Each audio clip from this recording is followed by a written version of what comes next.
We'll do a quick sync. I'll go 3, 2, 1, and then clap, if that's all right. Yep, that sounds good. Okay. 3, 2, 1. Well, did you clap? Yeah. Okay. If you didn't hear it, that's typically a good sign because that means we were in sync. Oh, that's all right then. Okay, I'll look at the recording after. Hopefully there's a big spike, but that could have been the most perfect clap I've ever had. So welcome to Searching for Pixels. My guest today has just under 17,000 subscribers on YouTube. As of checking earlier today as well, has surpassed 1 million views total. I'm not sure if you were aware of that. I didn't even notice that. I should probably post about that on Twitter or something. That feels like something a YouTuber should brag about.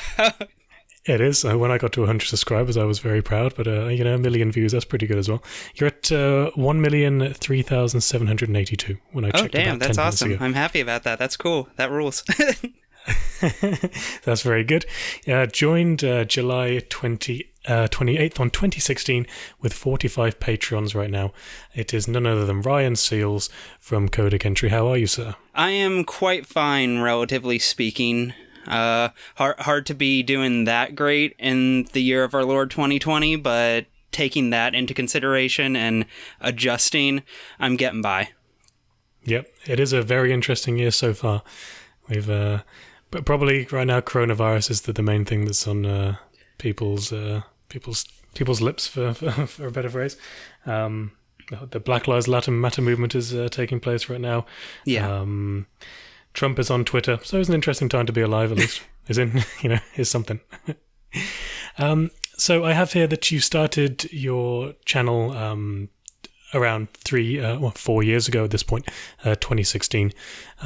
Did you have a presence on YouTube before doing Codex Entry at all, or was this the very start of your YouTube career in July 20th, 2016 with Codex Entry? That was basically the start of it. Before that, I barely even knew before that first video, the first video I ever uploaded was one of the first things I ever really sat down and edited. I'd taken a couple classes on, editing and all of that, and made a couple small videos for, class projects here and there, when I was in college, but,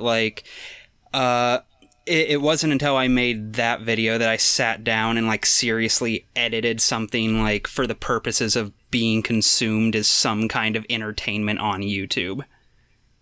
Mm-hmm, mm-hmm.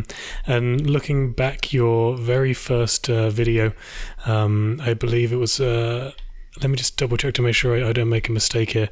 Looking back to 2016, we had it being...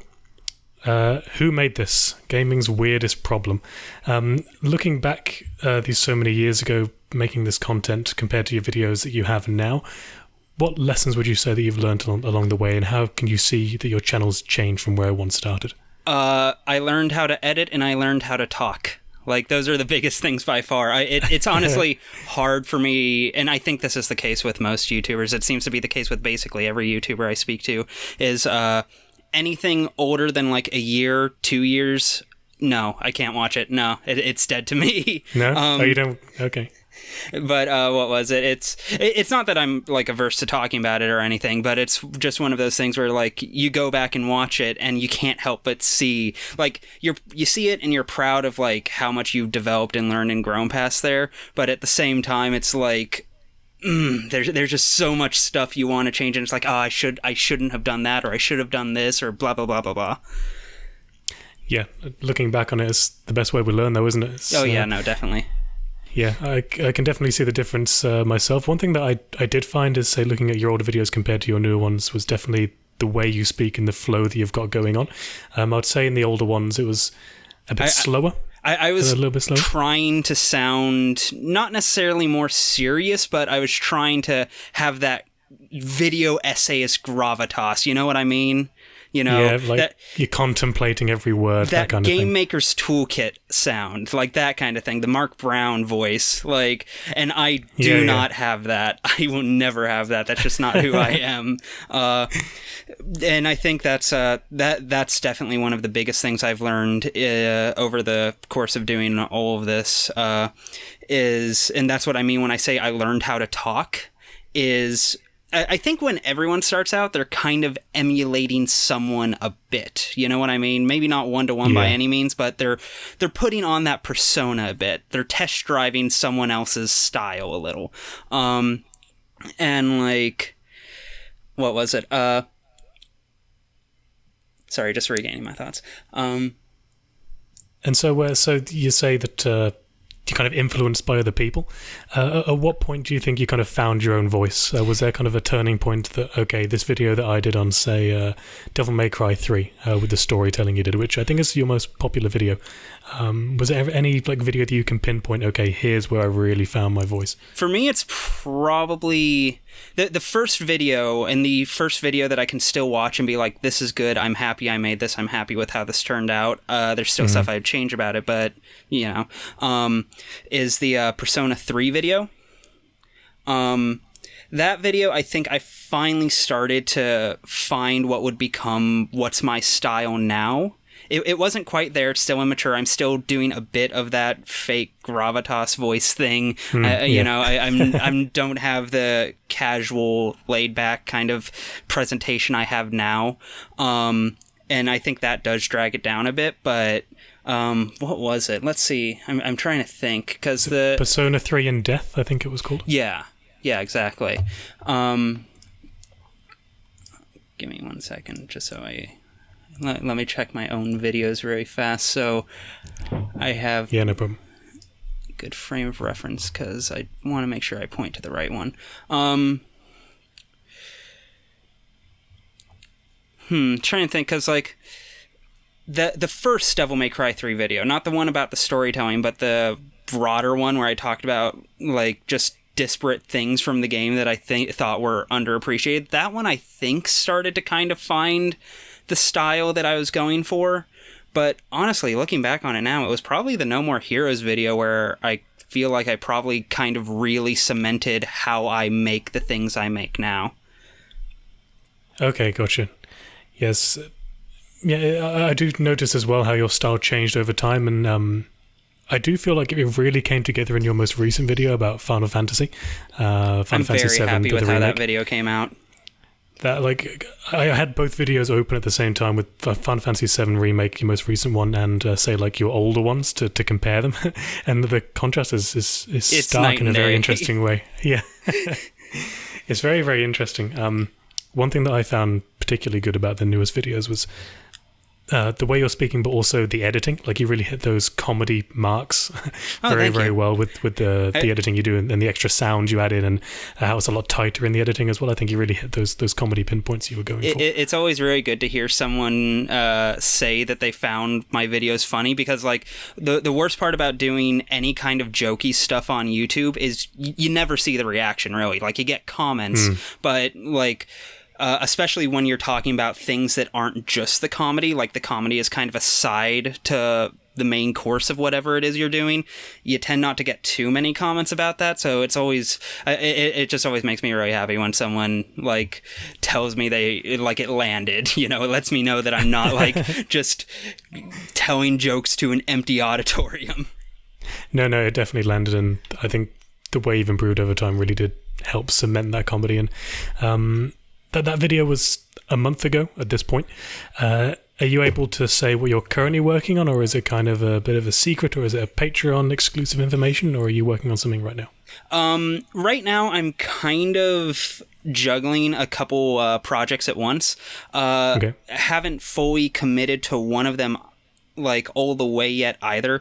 But right now I'm kind of leaning towards doing something with Pathologic, because in the past couple weeks I played through both the first game and the second one, and I think they're definitely now both in my top 10. Those are phenomenal games. I adore them. So want to make something talking about that, but it's also hard to figure out how to talk about those games, especially because a lot of the games I play, I make the videos with the assumption that like people are at least passingly familiar with what this is and what happens in it, you know? They may not have like necessarily played it, but they know what happens by osmosis, or they've watched a Let's Play, or yada yada yada. I cannot do that with Pathologic. No one knows what this goddamn game is. No one. The most I know about it is, in my head, I picture there's somebody wearing a white mask. I feel like that's Pathologic, from like a picture or something, or a freeze frame of the game. And from what I know, it's like a weird Russian game or a weird Eastern European made game. Yeah. But that's as much as I really know. I've heard it's strange, but I've never actually delved into it myself. Yeah, it's a Russian-made game about playing a healer of one of three different varieties during a plague in a small Russian town deep in the Russian steppe. And absolutely phenomenal, killer writing. I could talk about it for like a couple hours if we wanted to go down that path, but that's what the video's for. Yeah, no, it's a fun one.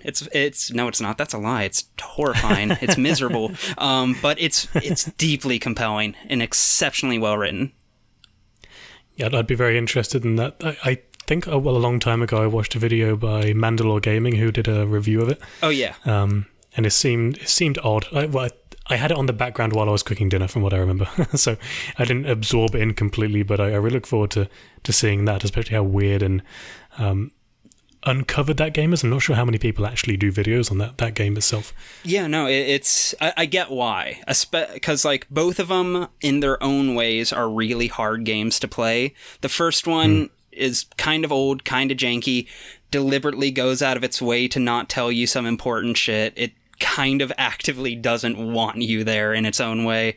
You can overcome that, as I did, and I found something really rewarding on the other side of it, but it does try and push you away like that. And conversely, Pathologic 2, while it's phenomenal, I think maybe the most stressful, exhausting game I've ever played. Okay, why is that? That's the question, and this is what I've been struggling with for like the past week, is trying to figure out how to put this into words, because like the feeling of playing that game, it just gets so overwhelming, because like, God, I'm just trying to think. It's a combination of so many different factors, because there's a ton of like meter management that goes into it. That's just perfectly tuned. I don't know how they did it, but they found the exact right like rate of drainage for those meters to make it feel like you constantly have to be thinking about and managing them without necessarily making it impossible. And are those meters like food, drinking? Yeah, like food, infection if you catch the plague, immunity if you don't have the plague, as a way to keep yourself from getting it, stuff like that. And it's relatively basic in regards to its, like, the bones of its, what am I looking for? Its survival elements, the meters and all of that. It's relatively basic on the most fundamental level, but they're so well tuned that you're just constantly on the go trying to make sure you're staying alive, while simultaneously trying to keep an entire town alive. And the thing is, you can save everyone, but you have to be so perfect, and you have to not make any slightest mistakes. I'm getting too involved in this. It's really, it's a game. It's a wild game. Yeah, we'll learn more about that soon, hopefully, or whenever that video comes out. It's so hard to put into words, because the effect is so complicated in what evokes it, but it's so unique and so interesting. Mm-hmm. And it's also hard to talk about it without necessarily spoiling the entire thing, because there are like certain examples I could bring up, but I also don't want to spoil it because it's so fucking good and I want everyone to play it. Oh dear. And is there like for this game, is it a story mode where you progress, or is it a timer that's going down? It's a dedicated narrative game. Like, it's basically, okay. I've heard it repeatedly referred to as basically an interactive Russian novel, and I kind of agree with that. Oh. Like, it's got all of the same themes that you see explored in that kind of stuff. Yeah. and it dulls it out in kind of that same pace with that same mood and atmosphere, except, you're playing a survival game. Yes. And so when you're getting ready to work on your next video, do you have like a list that's laid out of okay, I'd like to cover Pathologic 1 and 2 and maybe Gears of War somewhere on the list, or Red Dead Redemption? Do you kind of have a list that you're working through, or is it a different way that you pick what you're going to do each month? I usually have like some general list of like, okay, I want to get this project out of the way and then this and this. But generally speaking, and this is probably part of the reason why my output is kind of as spotty as it is like, yeah. I plan these things, but like every so often, like, I'll just get completely sidetracked or drop a project completely because something else catches my interest. Like, the Final Fantasy VII video, the newest one, is a perfect example of that. I was not planning on making that because I was not planning for Final Fantasy VII Remake to hit the way that it did. Like, I was I was expecting to be kind of disappointed by that game, or at least, kind of like, okay, that was fun, time to move on. But it was... I mean, obviously I had stuff to say about it. So I just wound up like dropping everything to get that out the door. But then conversely, stuff like the Final Fantasy videos before that and the Ava video and of course the Persona 5 videos, those are all very planned out beforehand. Mm-hmm, mm-hmm. And let's say, okay, you've decided on your topic. This month I'm going to do a video on Final Fantasy 5 Remake. What's kind of your creative process to get it out the door? So you've picked your topic. Do you say like play through the game twice and take notes, or once freehand and then a second time easy mode with notes, that kind of thing? What's your kind of structure to getting that video out the door? Yeah, like to use the Final Fantasy VII Remake video as a example. Like I probably spent about a full week after I finished playing that game effectively just looking at a blank page. Like, I knew I wanted to write about it and I knew I wanted to make something about it, but I couldn't quite figure out what that was. Until, and I have a couple scripts lying around that were like focused on specifically Sephiroth, and that's all I was going to talk about because that's what was most interesting to me at the time. But like I kept trying to write it and just kept not coming out properly till I realized that this actually fans out more broadly and it's about the change in theme. And that was the moment where I was like, okay, I know exactly what this video is going to look like. I know exactly what I want to do with it. I've got it outlined. And then I just fill it out. And then once that's done, it's just a matter of recording it and then editing to the audio. Okay, and then getting all the screenshots in and the game capture. Is that all done like later on, or do you kind of do that while you're playing? Usually, like it depends on a case-by-case basis because I don't always record every game I'm playing. I do it if I think there's a chance that I may want to make a video about it. Like, I have a ton of, I have a ton of Pathologic footage on my computer right now, and I only played through that once. But, like, what was it? But, like, FF7 Remake, I got through that first time without recording a thing, and then I just immediately went back into it and then recorded, like, everything. And throughout the process, you inevitably, especially if you're someone like me who, like, really wants specific shots to go with specific phrases, even if it's just for like a joke, that inherently will almost demand that you go back and do some like pickup shots and like find things that you missed and so on. But beyond that, like that tends to be a relatively minor part of the process, all things considered. And do you ever kind of ad lib stuff for your script? So you might kind of, or are you very, very structured? So you'll have a script set in stone and you'll go word by word, or do you kind of go for it sometimes and just make it work on the spot? I always work with a script. I cannot function without a script, broadly speaking. I can a bit, but I mean, you see what's happened here. Like when I tried to talk about Pathologic, it got rambly and went completely sideways almost instantly. So I always try my best to work with a script. But but at the same time, like I'm a big fan of like improv and all of that. I've taken improv classes. I've studied that. And if I'm like recording and I think of something funny in the moment, I'll run with it. I'll say it. I'll play it out. I'll take it to as far as I can. Listen back when I'm editing the audio and see, okay, is this still funny? Do I still enjoy that I said this? Do I think I can make this land with editing? If so, then I put it in there. Okay, gotcha. Because I know Mandalore, he never uses a script. He just kind of talks. And then, I have no idea how people do that. They terrify me. Like, nothing but respect and love. Holy God. But I could not. I tried that. I tried that on one of my earliest videos, and I just wound up throwing it out. It is a tricky skill to have. Although it's not necessarily better or worse. It's just kind of the style they go for, isn't it? It's purely down to a case-by-case basis. There are people who, like, I can't imagine them working without a script.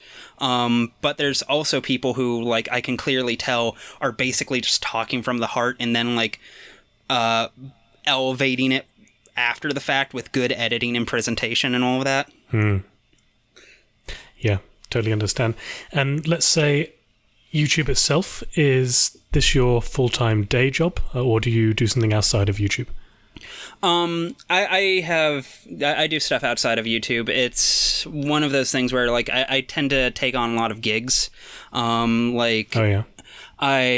people may know this. I feel like anyone who, if you know me and if you follow my stuff, then you probably know I've written a couple game guides. Yeah, Animal Crossing, I believe it was. That's the one that I'm familiar with. You did the Animal Crossing one a while ago. I did Animal Crossing and Sekiro Shadows Die Twice. Wow, okay, that's awesome. That's really interesting. Yeah, no, those were really great experiences. But yeah, that's an example of kind of like what I do as a day job here and there. I also do editing, if anyone's listening and needs an editor. Hi. Yeah. So awesome. And so let's say for the game guides, so you're working on the game guides, what's kind of the process for that? Do you kind of get a copy of the game before release and you're kind of stuck in a room for a couple of weeks and you just have to play and write, or is there kind of a different structure to it? It's been, I had two very different experiences with each of them. With Sekiro, it was just a matter of I got a test kit PS4, I got a early access copy of the game, and then I basically just worked from home, and that was effectively the process. Working on a game guide from home, what you're picturing is probably what it looked like. Okay. Yeah. But with the Animal Crossing thing, that was a bit more involved because Nintendo likes to keep stuff a bit under lock and key, understandably. And so for that was actually me in a room at Nintendo of America headquarters, just playing the game basically 8 hours, 10 hours a day as my job. Dang. That sounds wonderful and terrible at the same time. That's how it is with any game. Like that's something, because it's not just like with the game guides or anything. It's also part of YouTube. Is like you spend enough time playing any game for the purpose of creating a piece of media auxiliary to it, be it a guide or a video. Eventually, you're going to hit that point, no matter how much you love that game, where you're just like, okay, I'm tired of playing this game. I just want to be done to move on to something else. Like, again, to come back to it, the FF7 remake video. Love that game. Clearly, I think that comes through very strongly in that video that I love that game a lot. Yeah. I do not need to play it again for another year. I have played it enough for now. Another year, wow. And so I was watching some of your older videos as well, and you had a bit of a, don't want to say disagreement, but some of the policies that Nintendo are going with in terms of, say, their copyright strikes and their pulling things down like Project M and that kind of stuff. And you were very, very strongly against that. That video was quite a long time ago. Do you still hold Nintendo in that same regard, that they're making those same issues to this day? Like, I definitely take issue with some of Nintendo's actions, but they've definitely gotten better about it as time has gone on. Like, I myself, I've posted some Nintendo content since then, and I can't speak for anyone else, but I haven't seen a single copyright strike from Nintendo in the past 2 years. No one I've talked to has told me that they've gotten that. I'm not saying it doesn't happen, but the Nintendo that was doing their thing in 2015, 2016 is not the Nintendo that's around right now. And that video is largely about that Nintendo, you know what I mean? Yeah.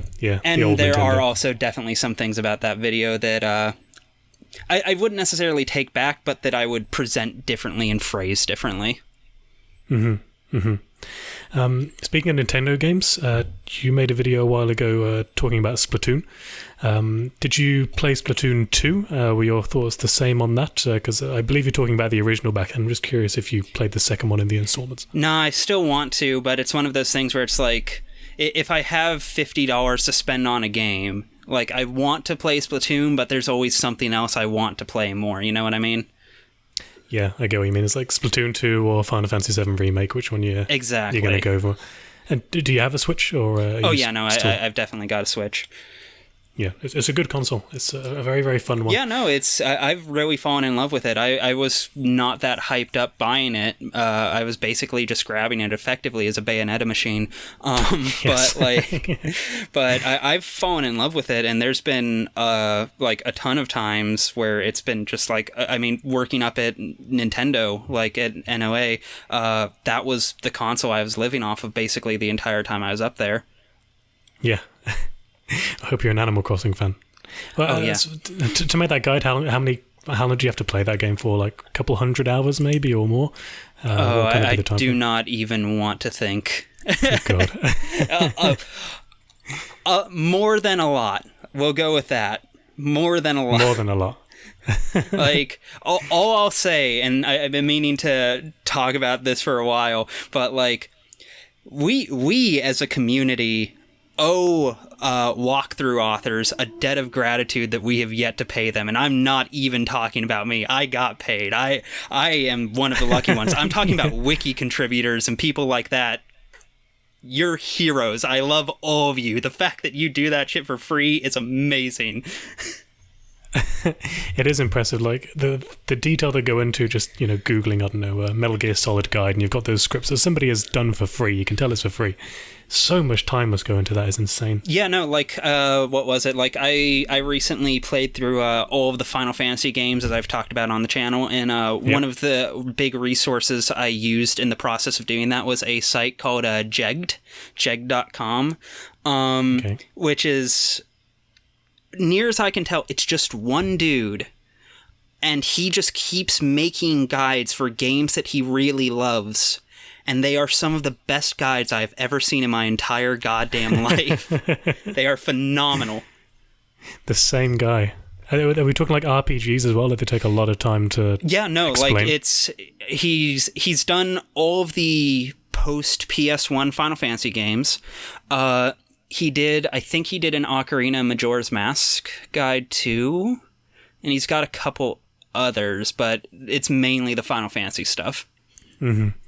There's so much time going into that. Like, I feel like I waste a lot of time during the day just kind of browsing Reddit and YouTube and stuff, but people who must be so committed to actually sit down and write all that stuff, just the volume of work that has to be done.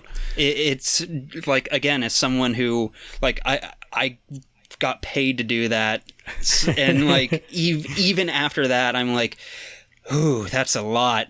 And anyone who's willing to do that for free, fucking kings. Hats off to them. And for those strategy guides, did you reach out to the companies, or did they contact you in order to write these guides? What was it? It was a case-by-case basis, but that's also kind of one of those questions I couldn't answer. That's above my pay scale, so to speak. Gotcha. Understood.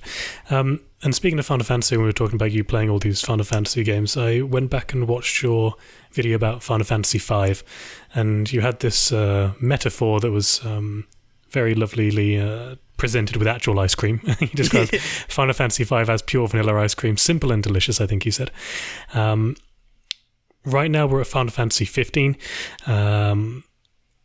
would you describe Final Fantasy 15? It has too many toppings. Has it strayed too far from vanilla ice cream? Kind of where do we lie in terms of Final Fantasy with 10 installments later? You see, I don't want to compare it to 15 because I feel that's mean. Because I don't think 15's a good game. I tried a lot to love it.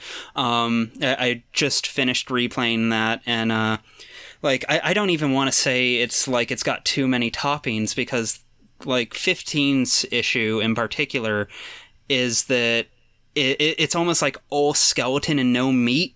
It's just made up of these moments where it's like, on paper you can tell, oh, this is a big moment that's a culmination of things happening in a fantasy game, but so few of them have meaningful build-up that they don't really mean anything. And I think that's just kind of a result of that game's troubled development.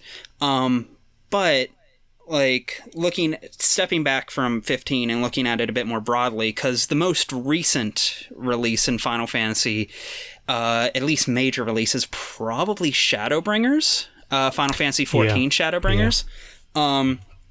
And if that's what we're going off of, that's the reason I've started replaying all of these Final Fantasy games again, is because that shows so much promise and shows that good Final Fantasy games can still happen. Yeah. I was actually going to ask about 14, because in your podcast, I can't remember which podcast it was. I think I'd listened to all of them. You had a pretty rough time at the start of 14, particularly with having like 20 American servers or something. It was I think what it was in hindsight is that I don't know this for sure. I need to double check, but I think I may have accidentally started playing the game on the exact day Shadowbringers launched. Okay. And I think that's why, because genuinely, not a single day since then have I had a single meaningful issue logging on. Just that one day. Just that one day. And it doesn't... And I do stand by the fact that Square Enix has a terrible back end in terms of like account management, like via web browser and all of that. That's terrible. Yeah. Super Web 2.0. They should fix that. I'm pretty sure it's the exact same like architecture they used for FF11. So like that's 3. How dated I mean. But like beyond that, like, I haven't had a major issue since then. Mm-hmm. Are you still playing it to this day? Is it something I've slowed down a bit on it, but I slowed down a bit on it after I hit like 1,500 hours and brought just about every job to cap. It's a lot. It's a lot. Probably write a guide for that with that many hours. I don't even know how you would write a guide for something like that. Again, all the more reason why wiki editors deserve love. Holy God. I'm not going to write that, but someone else did, and they did not spare any details. Yeah, I've made an account for that game because they changed it so you could have like free playtime up until like the level 20 or something. Yeah, like level 30. Yeah.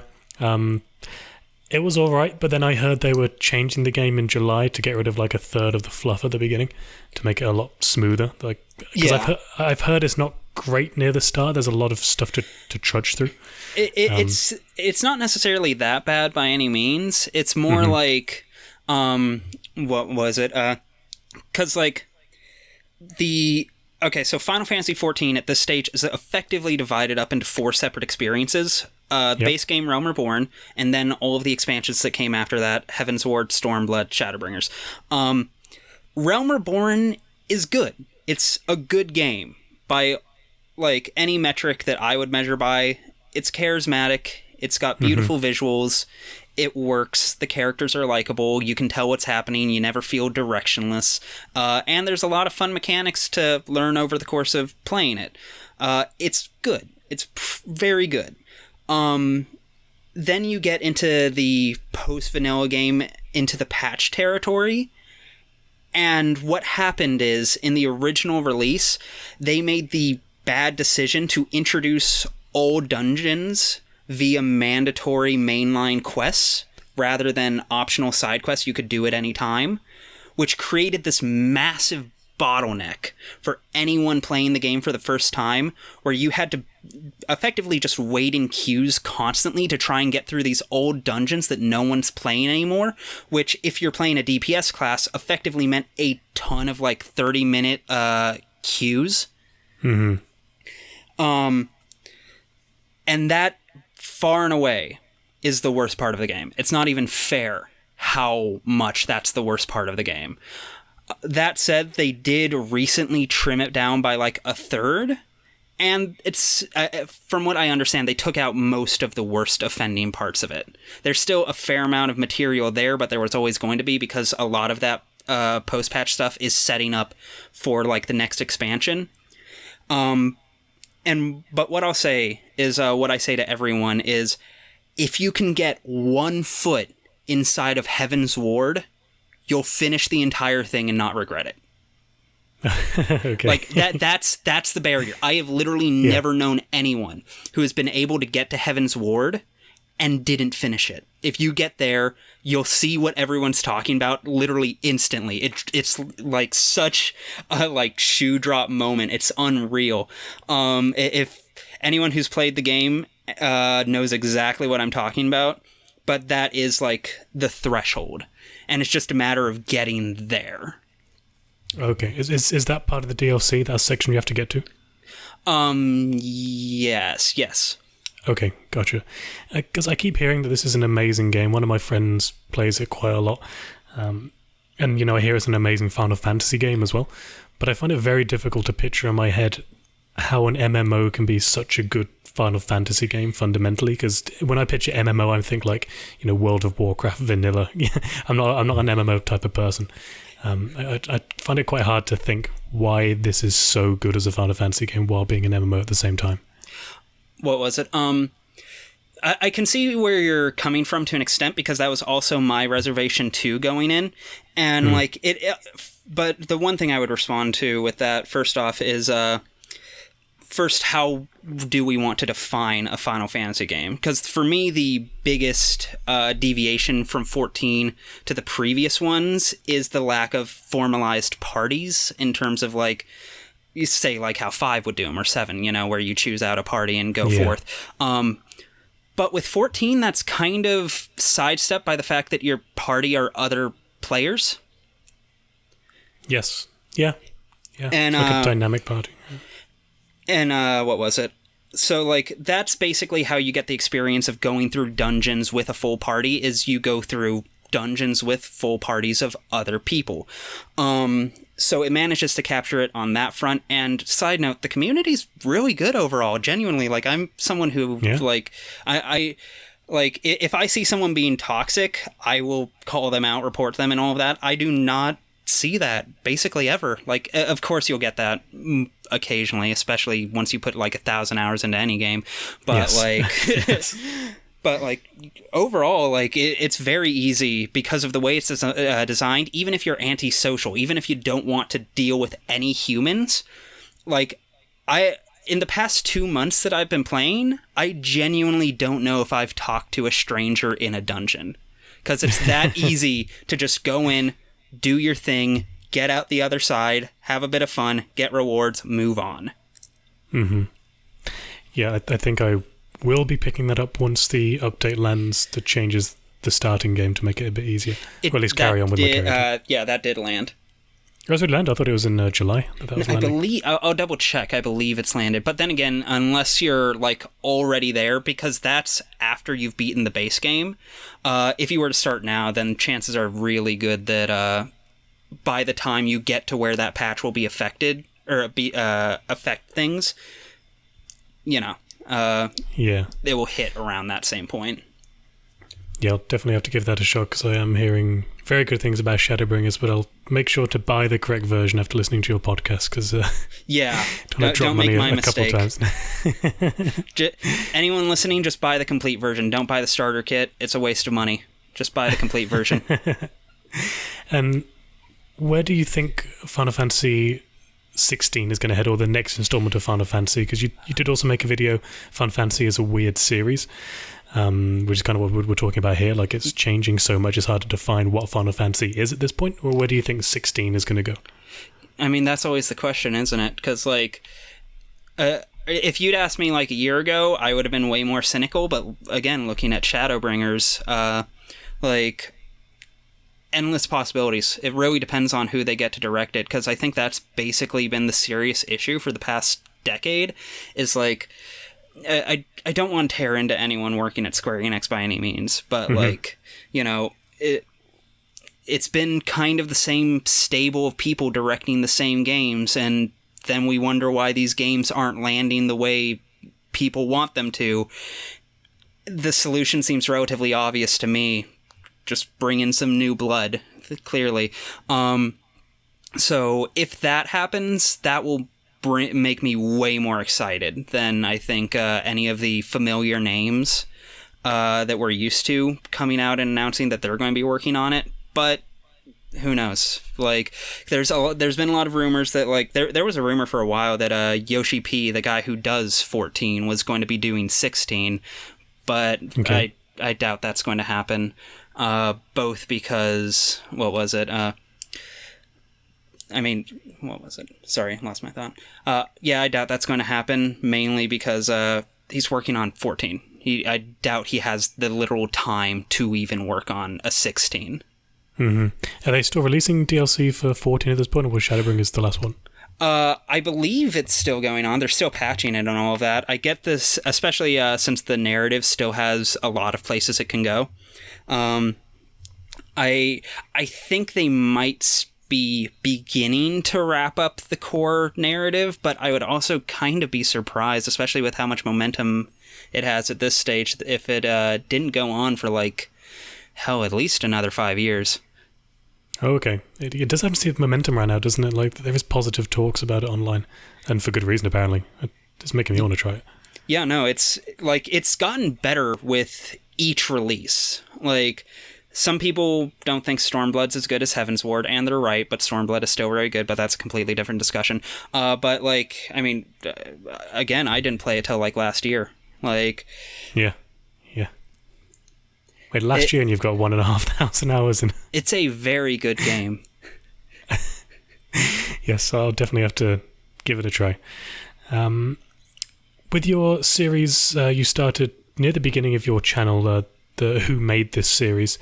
Is there any videos in the works to carry that series on? I know you did, there was Hideki Kamiyama. I'm probably mispronounced that terribly. I apologize. Hideki Kamiya? That's the one, yep, sorry. No problem. And we have Hidetaka Miyazaki. Yes. There we go. I think. Yeah, okay, I'm getting there. Do you have any more in the works for the Who Made This series? Not in, like, full motion, but like, I've definitely... It's not gone by any means either. I've been kind of mulling over, like, a Shinji Mikami has been an obvious one for a while. Same with the Suda 51. Oh, that'd be good, yeah. But likewise, I've also been trying to think of, like, American game designers. So Cliff Bazing. You know, honestly, if I were going to do anyone, it would probably be Chris Avallone. Chris Avallone. I'm not quite sure who he is, actually. He's the writer for what was it? Writer for Fallout New Vegas. Writer for, I'm pretty sure, System Shock 2. Planescape Torment.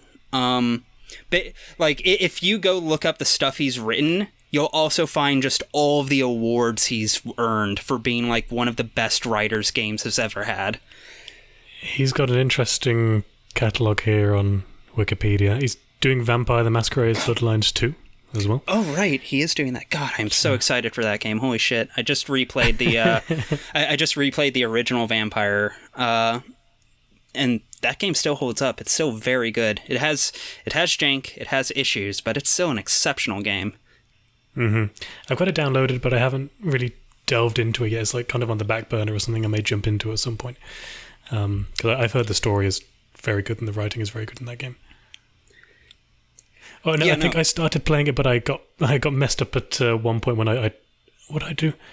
I think I was trying to coax a prostitute into sucking her blood, but then apparently, you got like, caught.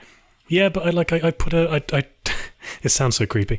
I guided her down an alleyway where there was nobody watching, but then when I tried to grab her, she got scared and ran away, and then the police shot me. I was like, okay, well, yeah. I tried. I didn't want the hobo When you're blood. playing immersive Sims, you got to save scum. That's the trick. Yeah. Yes. I've been doing that quite a lot with Total War, Warhammer 2 Total War. Just I still need to play all of those games.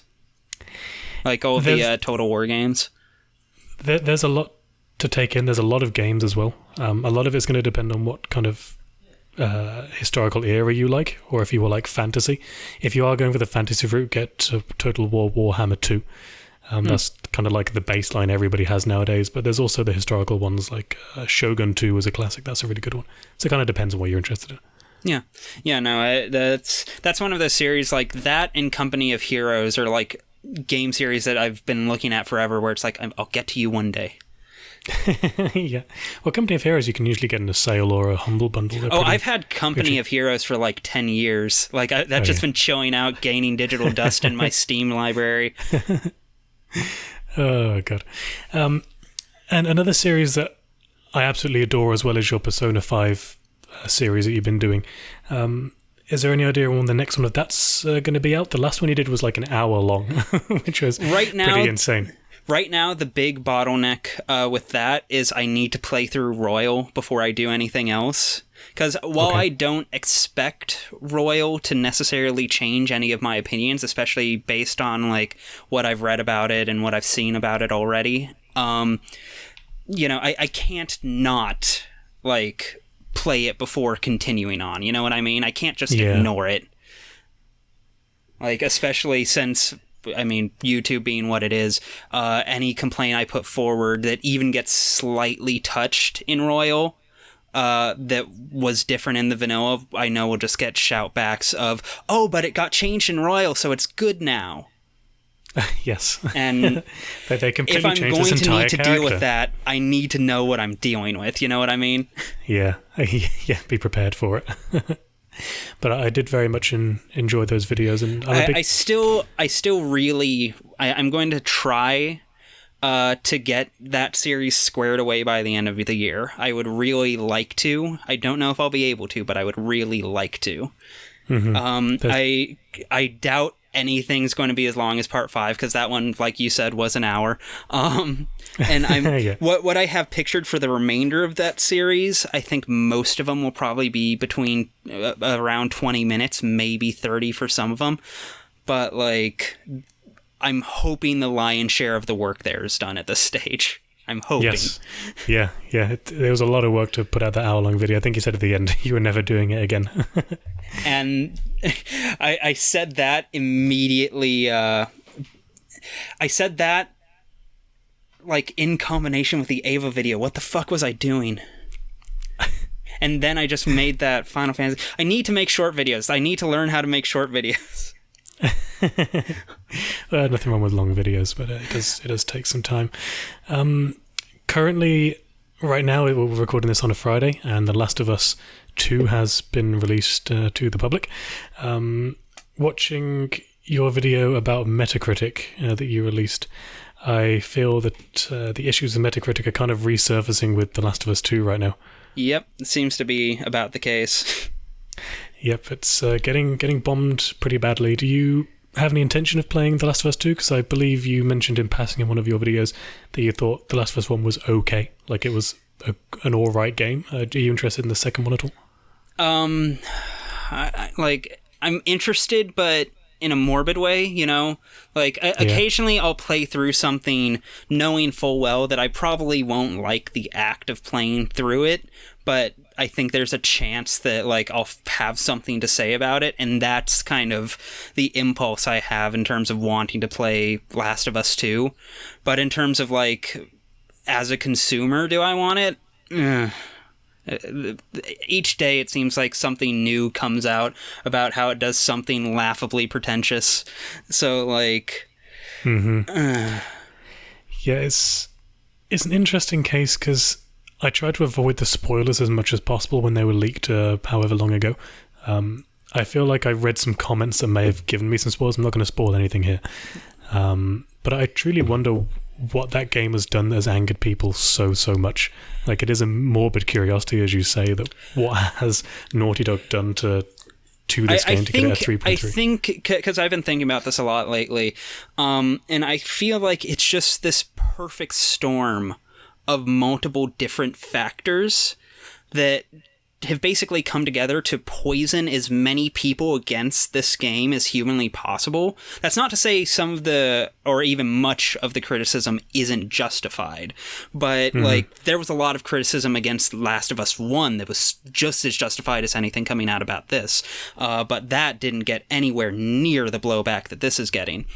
And I think, I think a big part of it is that it's a bit more transparent. Is in terms of like the emotional manipulation they're doing. I think the first one was a bit more subtle about it. Again, haven't played the second one, but just judging by the impressions I'm getting based on what everyone's talking about, that's the vibe I'm getting. And the second part is a little political, which is to say that I think the game managed to find the exact sweet spot that pleases no one. Because because you have, we'll say, that one section of gaming who is very upset about this game because it has LGBT characters in it and stars a woman in a major role. And they are not happy with this game. And they were never going to be happy with this game by nature of what it is. So they're obviously not going to stand for it. You know, they're not going to run to its defense when people start to pillory it. It's too progressive for that crowd to love. But simultaneously, the game also has some really obvious and transparent issues with that LGBT representation. So much so that I don't know anyone who's like not straight who's like, yeah, this is exactly how I want to be presented or anything like that. I've heard nothing but blowback from blowback. It's like, this is not how you do representation. What the hell is this? And like, consequently, I think the game managed to kind of paint itself into a corner where it's simultaneously too progressive for that side of gaming, but also not progressive enough to actually like push anything forward. So it just winds up making everyone mad. Yes. Yeah. Oh dear.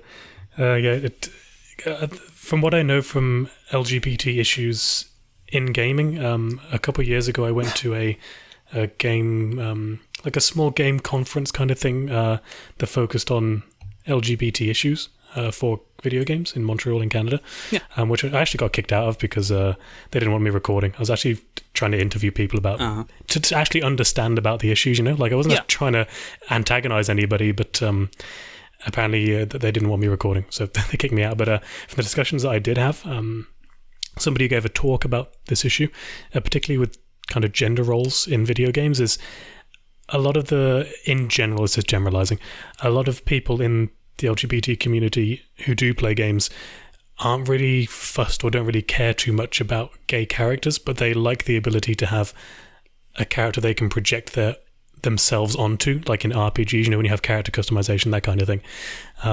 That's kind of thing that they feel drives the LGBT issues in games, is being able to express themselves fully in games with however they want to.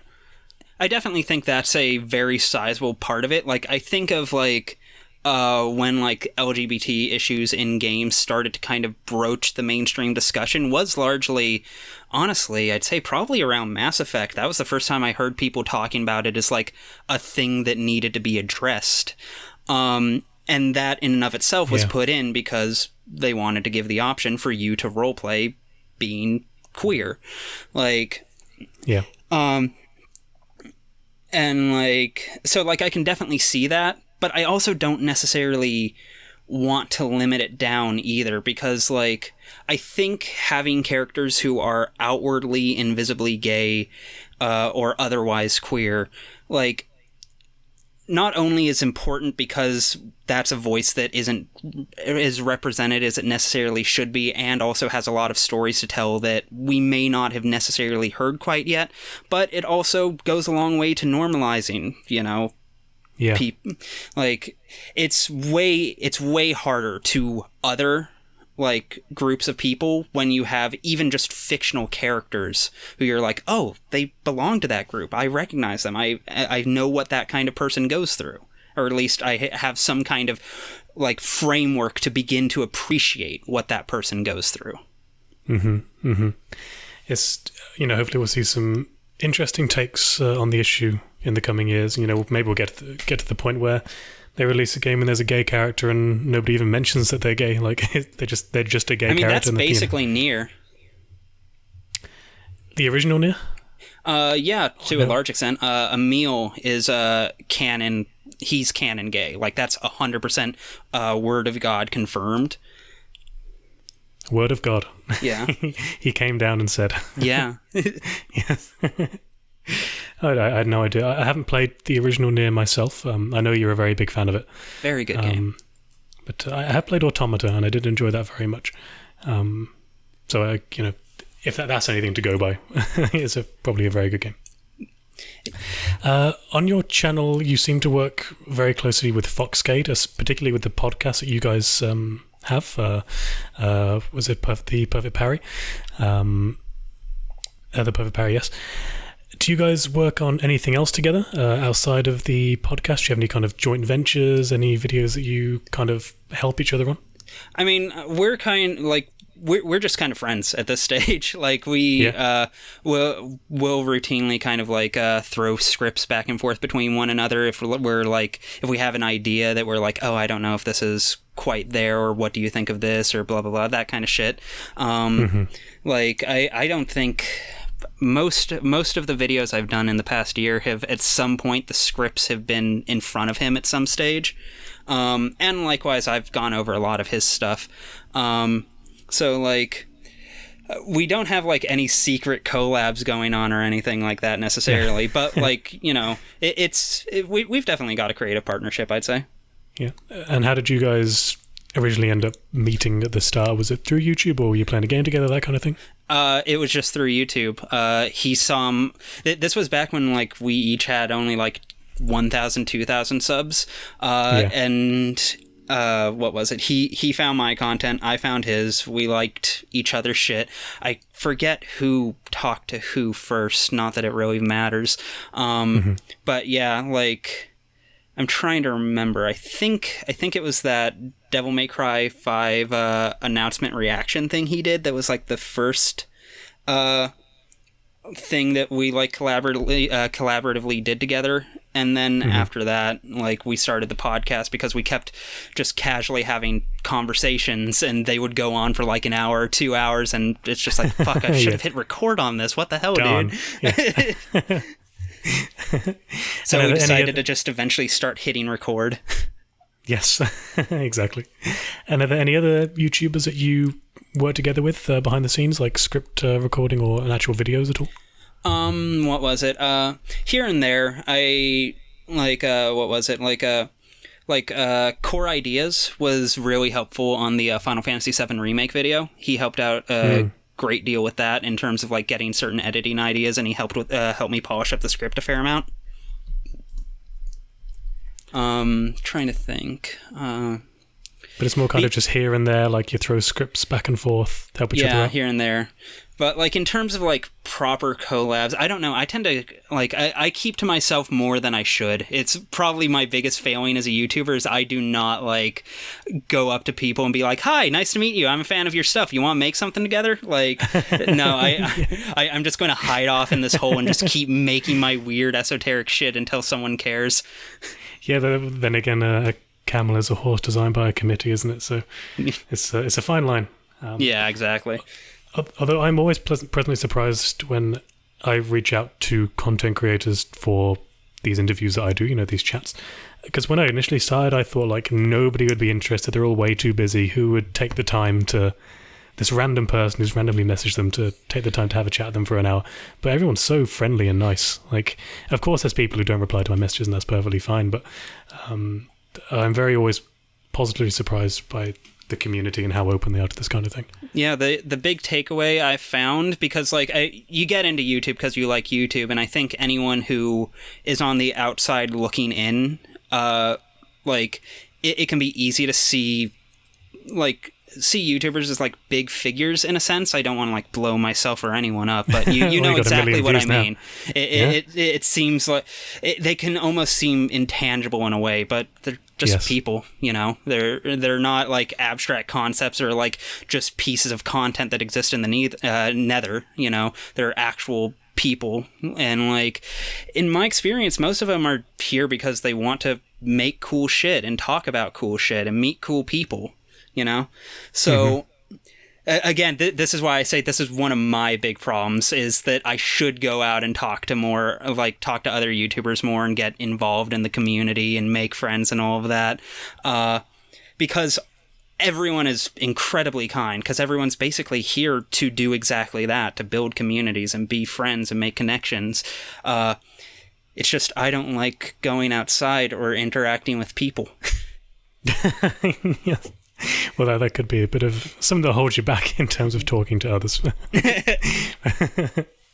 I had this really weird dream a few days ago, that we were actually doing this interview. Like, I dreamt that we were doing this interview, and then FoxK jumped in to the chat, but he jumped in as a video chat, and for some reason my brain pictured him as like this really large black man.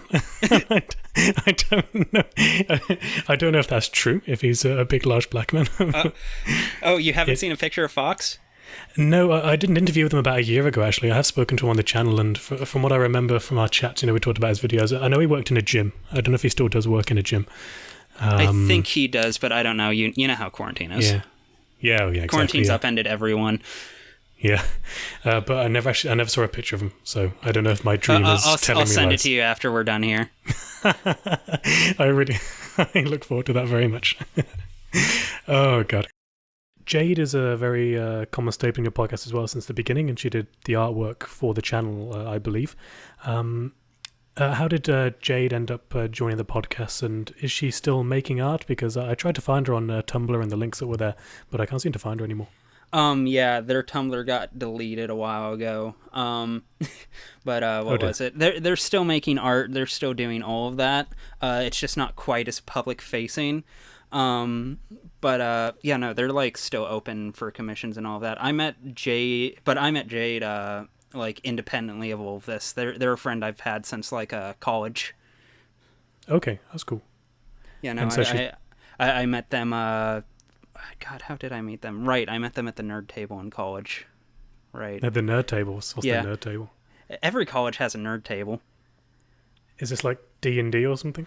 No, it's just the table where all of the nerdy kids go during lunch. Oh, sorry. Oh, okay, yeah. Okay, yeah, right. So I thought it was like a club or something, like the name of like the D&D club. Oh God, no! That I would never be associated with a formal organization that willfully chose to call itself the Nerd Table. God, anything but that. Holy shit! But you just meant literally the Nerd Table. Yeah. Dear. And I do have one last question for you, if that's all right. Yeah, of course. I would like to talk about something you made from a video from a long time ago, so I'm not trying to put you on the spot or anything, but I think it's an interesting point. A few years ago, you made a video saying that directors and game creators aren't taken seriously enough, and we kind of view their products as just like a boxed product rather than a piece of art. That statement you said was 3 years ago. Do you still think it holds ground to this day, or have we kind of moved on a bit from there? I would at this stage, because like my point in saying that, when I said that, was primarily to encourage people to take the people behind their games more seriously. But if we're actually breaking it down and looking at what the like serious problem is in that aspect of gaming, I would say that is I've kind of decided that that's kind of way too myopic in its own way. Like, I think it's important for us to go out of our way to find out who it is that's making our games, who's directing them, who's composing all of them, and yada. I still think that's very important and not done as much as it probably should be. But I would also kind of fan it out beyond that, because I also don't want to get caught into like the issue that film has been having for like decades now of like just pinning all credit on the director. Forget the cinematographer, forget the actors, forget the writers. They didn't do shit. It was just the director. And I don't want that to happen with games either, because, you know, these are ultimately deeply collaborative artworks. Games especially are incredibly collaborative artworks. Oh, it's like, insane. Yeah. You know, so, like, I don't want to take credit away from anyone who may be deserving of it. And so to pin all of that, like, on the director is very myopic and very overly reductive. But, you know, if the idea of check out who's directing your favorite games can get someone to check that, I can also very easily see them being like, okay, this is the person who directed my favorite game. Now, who's the composer? Who's the lead designer? You know, et cetera, et cetera. And next thing you know, you're learning more about, like, the actual people who crafted the things you care about. Yes. Yeah, and you might find some hidden gems along the way. Exactly. Like Pathologic. Brought it back around. There we go. Straight back to the beginning. And with that, gotta say, it's been an absolute pleasure. I really enjoyed our chat today. And congratulations on the 1 million views. It's a bit of interesting news for you. Yeah, as well. Yeah, no, that's very cool. I'm very excited about that. Holy shit. Yeah, no, thank you for having me. This was a lot of fun. It's great. Awesome. Thanks. Have a good one. You too. Peace.